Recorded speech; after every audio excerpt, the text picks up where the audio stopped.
Welcome to Blind Abilities. I'm Pete Lane. Today's presentation features our Canadian correspondent, Nick D'Ambrosio. Nick's guest today, Joshua Simmonds. Joshua is a psychologist and a man of many talents. So without further ado, let's join Nick and his guest, Joshua Simmonds.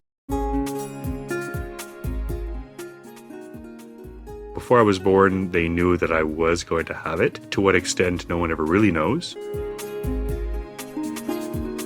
It's pretty much been knocking shins and things coming out of nowhere ever since. I didn't want to have a flashlight. I didn't want to have things that would make me different than anyone else. I do think it disarms people when they see someone who's dealing with their own stuff, that if someone carries themselves well and they're comfortable with themselves, that they are someone to be trusted with a person's own adversities. I thought it was just one of the best ways to be social and active and still pay attention to my limitations.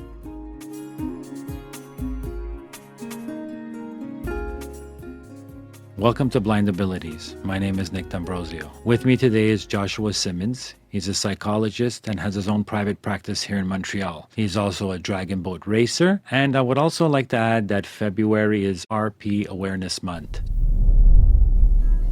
What is retinitis pigmentosa? Retinitis pigmentosa, RP, is a group of rare, genetic disorders that involve a breakdown and loss of cells in the retina, which is the light-sensitive tissue that lines the back of the eye. Common symptoms include difficulty seeing at night and a loss of side peripheral vision.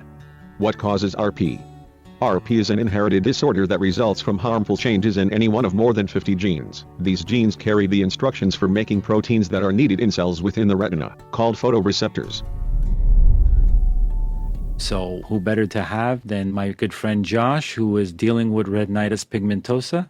How are you, Josh? I'm great. Thanks for having me. No worries. I'm just like to know, when did you first know or first diagnosed with RP? I was diagnosed before I was born in the 70s. My mom wanted to investigate the likelihood of having any kind of vision problems, as her father had vision loss by around 40 and knew there was some kind of component to it, that it was likely something like retinitis pigmentosa. How is RP inherited? An estimated 100,000 people in the U.S. have RP, mainly caused by gene mutations, variations, inherited from one or both parents. Mutated genes give the wrong instructions to photoreceptor cells, telling them to make an incorrect protein, or too little or too much protein. Cells need the proper amount of particular proteins in order to function properly. Genetic mutations can be passed from parent to offspring through one of 3 genetic inheritance patterns. If a family member is diagnosed with RP, it is strongly advised that other members of the family also have an eye exam by a physician who is specially trained to detect and treat retinal degenerative disorders. Before I was born, they knew that I was going to have it. To what extent, no one ever really knows. But being around 4 years old, my mom was able to see there were certain things that were going on. It's pretty much been knocking shins and things coming out of nowhere ever since. So, it's been from a very young age. What kind of difficulties did you arrive to when you were a young boy? The typical types of bumps and bruises you get as a kid, but they were that much more of the shins and coming out of banging yourself on doorways that you think you're going to be going through but don't quite fit through, or dim lighting where you think you're finished the stairs and the stairs are all of a sudden keep going, movie theaters, those types of things. And particularly noticeable during activities that would take place in the evening, particularly things like Halloween were big with kids. In the early stages of RP, rods are more severely affected than cones. As the rods die, people experience night blindness and a progressive loss of the visual field, the area of space that is visible at a given instant without moving the eyes. The loss of rods eventually leads to a breakdown and loss of cones. In the late stages of RP, as cones die, people tend to lose more of the visual field, developing tunnel vision. They may have difficulty performing essential tasks of daily living such as reading, driving, walking without assistance, or recognizing faces and objects. Halloween was a big one where I noticed it was very much affecting my life. I guess the night vision was affecting you on Halloween, and that was probably the first sign that you had noticed it? Oh, very much. With a conflict of feelings of feeling so excited to go get candy and dress up, but also feeling quite terrified that you wouldn't necessarily know and see where you were going. And I guess not feeling secure enough to express my own limitations and maybe sensing my parents' own insecurity with it as well. It was not easily managed early on, although they did come with me. They did chaperone all the types of door-to-door trick-or-treating. and I didn't want to have a flashlight. I didn't want to have things that would make me different than anyone else. So they kept close. And I think my friends kind of figured out that I was a little different, never made much of it. It was never really expressed. It was always just implied. And I think in hindsight, it probably would have been better to make it more explicit and to be more comfortable with it. Was there any time that you had to seek help, or did you go through a regular childhood in the sense of going to a regular high school? I think my parents tried to encourage me to seek out help early on, but like with most stubborn RP people, it was something that I was looking at trying to be anything different. In my youth, it was wanting to just be like everybody else. I think I suffered a great deal because of my own self-imposed expectations. RP is typically diagnosed in adolescents and young adults. It is a progressive disorder. The rate of progression and degree of visual loss varies from person to person. Most people with RP are legally blind by age 40, with a central visual field of less than 20 degrees in diameter. In families with X-linked RP, males are more often and more severely affected. Females carry the genetic trait and experience vision loss less frequently. My parents at times, they tried to get me involved in our local vision rehabilitation center, but I was against it for many years and only came involved in any kind of help or support during my years in university in my mid-20s. Now, I'm not a psychologist, but did you feel different and did you feel left out from the kids and playing and stuff like that through your childhood? I definitely felt different. I don't think it stopped me with a lot. I was a very active kid, and I adapted my involvement in activities by being the last person back. So interestingly enough, when I involved myself in sports, while I had a hard time in many different things to follow, like badminton or things that were very quick paced, when I played games like hockey or soccer, where the sport or the ball was in front of me, I never had to worry who was around me. I only had to worry what was ahead of me. That's correct. So I put myself in positions where I was the last person back, and I exceeded pretty well. I don't think I ever made a national team in those things or made any kind of varsity You were the last teams. line of defense. I was the last line of defense, so it made it easy for me, and I had the most selfless disregard for my own physical well-being that I threw myself in front of nearly anything and excelled at it. So that's where I made my own personal adaptations in that way. Now, a lot of the times when we do podcasts, we always ask the question, if a child is listening right now who is afflicted with the disease, what kind of advice would you give that child? I guess in my mind, I would give more advice to the child's parents. I think the more comfortable and the more at ease the parents and the support system are around the whole idea of any kind of disability, the more normalizing it is for the child. And that, yes, there are adversities and yes, there are anxieties, but I think if the parents themselves are comfortable with it, they don't look at themselves as being, neglectful parents or having given the child a problem before they even started, that I think if the parents have a good sense of their own handle of it and that it's just one thing, like we all do have to have adversity towards, that really helps the kid early on in life and moving forward. For the kid, it's a tough one. I think, particularly when it comes to RP.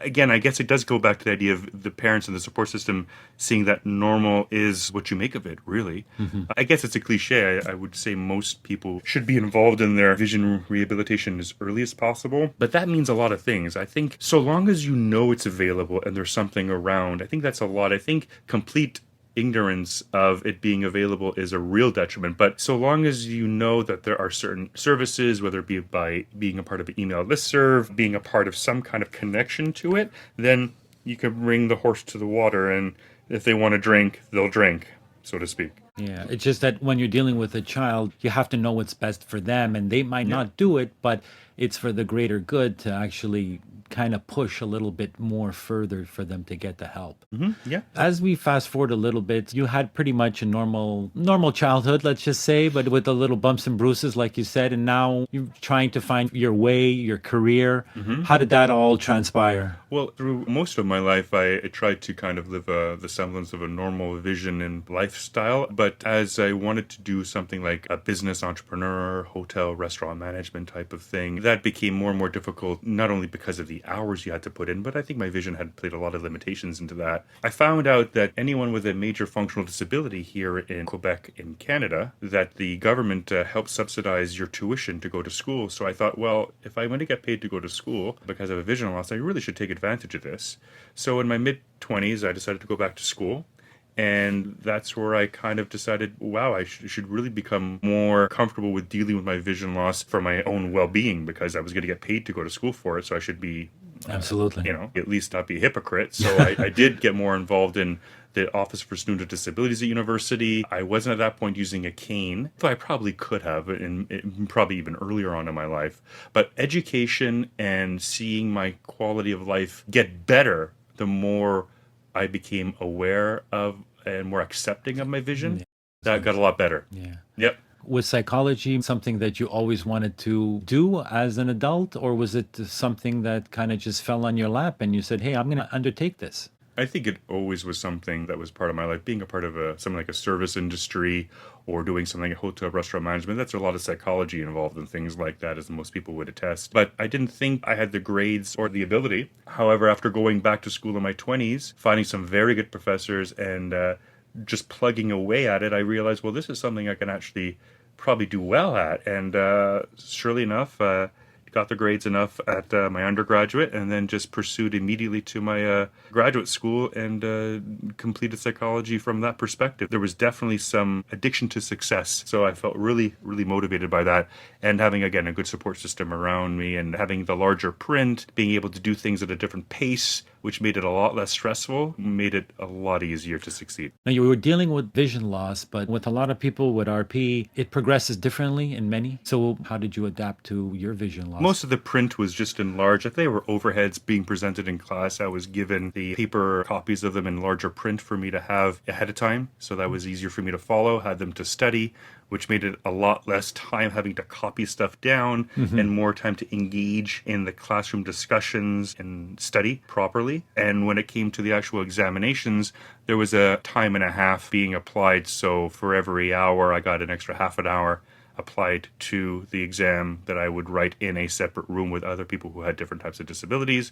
And that made it a lot easier to get done too, because the speed upon which I would read, and the exams themselves are written in larger print, a larger font, made everything, the process a lot easier. So more time and larger print definitely helped the process of success. So what it sounds to me is a lot of teachers accommodated you as much as they could. Most of them were. Some of them didn't understand initially, and they were like, well, how come I should get you something more than anyone else? Some of them had to be educated, had to be a little bit forthright, explain to them that, this is not an advantage, it's an accommodation. Once they understood it along those terms, I mean, you'd think a psychology professor would figure stuff out like that, but some of them are just kind of in that professor mode. And once they understood that it was an accommodation in the sense of a disability, they turned around quite quickly, and it was generally smooth sailing. I can't say I really had many problems at all. Well, that's fantastic.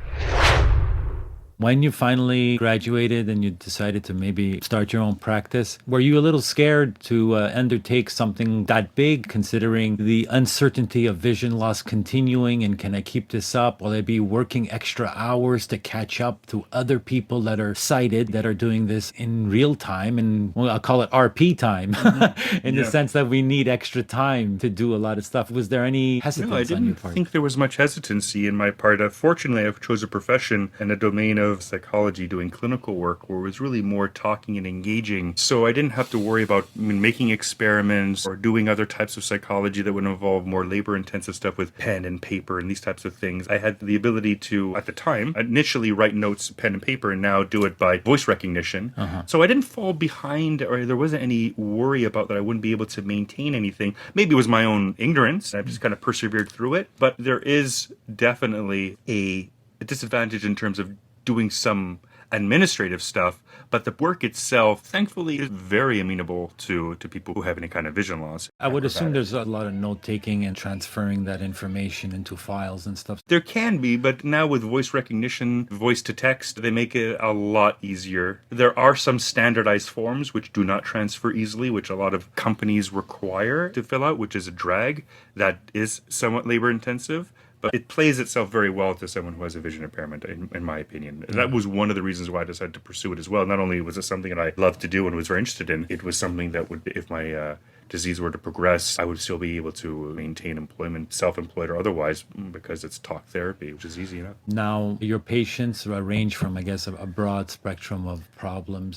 Yep, school-age children, 6, 7 years old, all the way through adolescence, adulthood, and yeah, so it ranges, individuals, families, in terms of dealing with depression, anxiety, workplace stress. I get a lot of referrals through employee assistance programs and people that are having problems with all aspects of life, addictions, domestic issues. Do you think that your disability puts you maybe at a slight advantage because you've went through some type of, you are losing something part that's precious to all of us is vision, but we all can live without it and we adapt well. But do you think that helped you to deal with other people who are dealing with loss or dealing with some type of issue? Do you think that Yeah, there's I a think I'm correlation comfortable there? dealing with my loss, and it's very apparent. I mean, I come into the office and I have my cane by my side, and it's been my impression that clients perhaps see that more disarming and perhaps are a bit more open to someone who has some kind of disability, knowing that mine is, kind of out there. You can kind of see it with a cane, and I do have a little bit of limitations in terms of how I make eye contact at times. But I think that definitely plays into the wise old sage that they have on these kinds of TV series or in popular media of the blind wise man. I'd like to think of myself as not old, but definitely wise. So I do think it plays into the certain mystique of it, and I think that definitely endears a certain degree of respect, at least. I do think it disarms people when they see someone who's dealing with their own stuff, that if someone carries themselves well and they're comfortable with themselves, that they are someone to be trusted with a person's own adversities. So I think people are more open to trust. That's been my experience. I've found that it's been a positive in my mind. You can probably kind of use it maybe like an icebreaker if people are inquisitive about your problem, and the cane is like just sitting at the entrance and people might see it. I think it might be a great way to open a person up. Very much. I think people who have their own kind of disabilities, or people who I've spoken to who are dealing with different kinds of progressive diseases, or they don't want to come to terms with it, Parkinson's, Alzheimer's, what have you, the loss of some kind of mobility or sensory, that coming to terms with it to bring my experience, when clinically relevant, that my own experience can be used as an example of moving towards the help rather than trying to reject or be defensive about the nature of your condition. Now, I'm going to ask you for some free advice since I got you here. How do you deal with a person who's losing the sight? What would you say to a person like myself? I know, you're dealing with it as well, but I think you have a great grasp of the situation with people with RP. It's a good question. Whether it be something that happens immediately or progressively over time, I know of the research is that people who are involved or connected to a vision rehabilitation aspect of their lives, a vision rehabilitation center, generally tend to do a lot better than those who are isolated or disconnected from some kind of resource. So if someone is quickly deteriorating their vision, I would say get as quickly connected as possible to those types of resources, as they have the best indicator of helping people transition or access the type of resources, psychological, physical, emotional. That would be my biggest suggestion in terms of how to accommodate it. Everyone has different ways of dealing with loss, but my feeling is to move to a level of acceptance that something is happening, and burying your head in the sand, being blind to it, pardon the pun, is really not the way to go about it.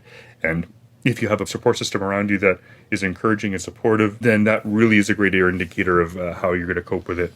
Now, I remember you telling me once, Josh, that a loss is a loss no matter what. Can you explain that to me?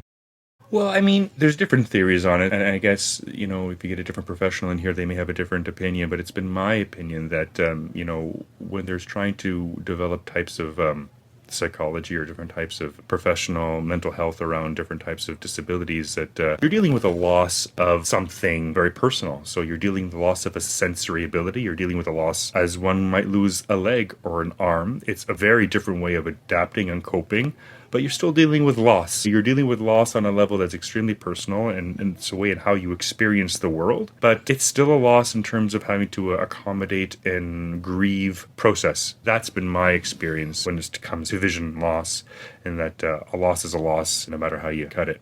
Right. Come on. Are you ready? Attention.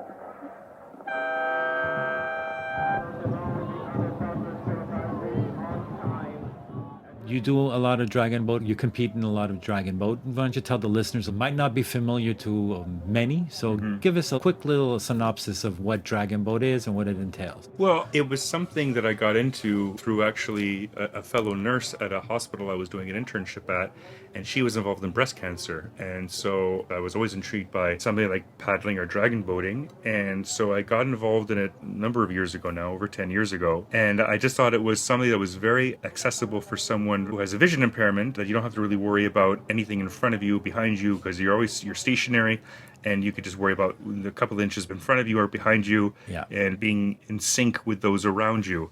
And it was a great way to be active, as I've always been active from youth until now. I thought it was just one of the best ways to be social and active and still pay attention to my limitations. I got involved here in Montreal. There's various places here. There's different places to do dragon boating at the basin, Olympic Basin in Montreal. There's a company, H2O Playground, and there's another company, which I do most of mine in the Lachine Canal of 22 Dragons. And they've been having high performance type of dragon boating for some time. My teams that I've been involved with have been around that area, and it's been something I've been doing nearly every summer, 2-3 times a week for about an hour or so, at least a couple of hours or so during those 2 or 3 times a week on a regular basis. And with the vision impaired dragon boat team, Caravella, which was associated with the Montreal Association for the Blind for the past 2-3 years now, it's been tremendous success. Myself personally, I've had the pleasure of being on a dragon boat team that went to Italy with a team that was based in Vancouver. They were wonderful. Have you ever competed with any U.S.? Any people have ever went to the U.S. to do anything like that? I never went to the U.S. to compete. I went to Italy, and maybe in a couple of years we'll be going to Hungary. I've gone to the U.S. to do training camps, but when we went to the club cruise, there were a number of different countries representing their club. So we were racing against other types of teams, or there were other teams there representing other countries. Only a couple of them were vision impaired. It's a very small division, vision impaired dragon boating. But the other normal-sighted people, the countries varied from all over the world that were there representing their crew. Can you give us just a little bit of paint a picture of what dragon boat is, the boat, and for people that maybe have never seen it? Well, the dragon boat itself is a long boat that I forget the exact dimensions, but if you could picture in your mind's eye 10 rows of seating, 2x10, and you get 20, and there is a drummer in the front that faces the opposite way to where the boat is going, looking at the crew as it's paddling, and it's the one person who's looking back like a coxswain. And there's a steer person in the back who's steering the crew, which is probably the only person that really needs to be sighted. Now, it's predicated all on timing. The boat only moves according to the timing of everybody, if I'm correct.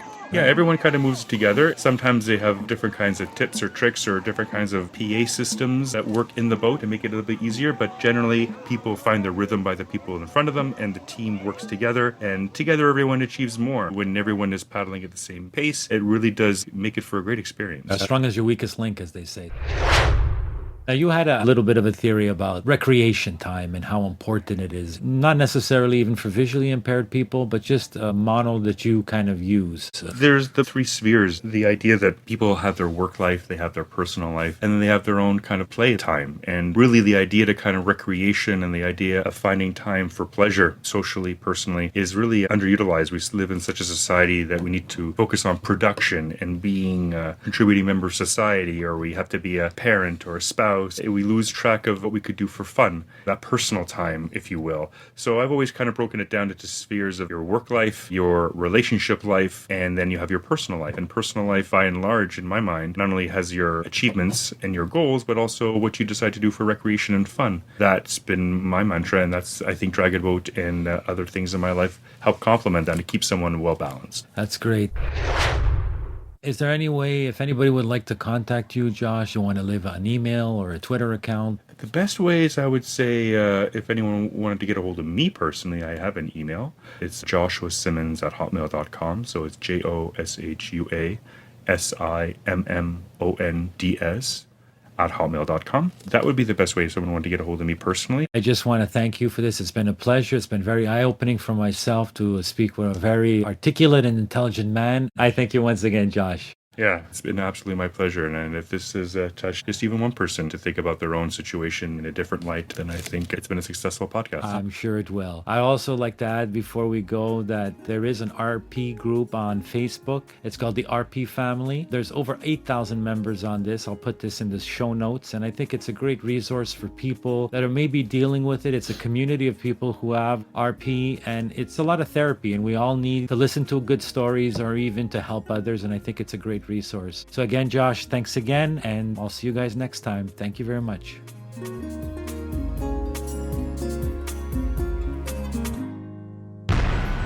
When we share what we see through each other's eyes, we can then begin to bridge the gap between the limited expectations and the realities of blind abilities. The realities of blind abilities.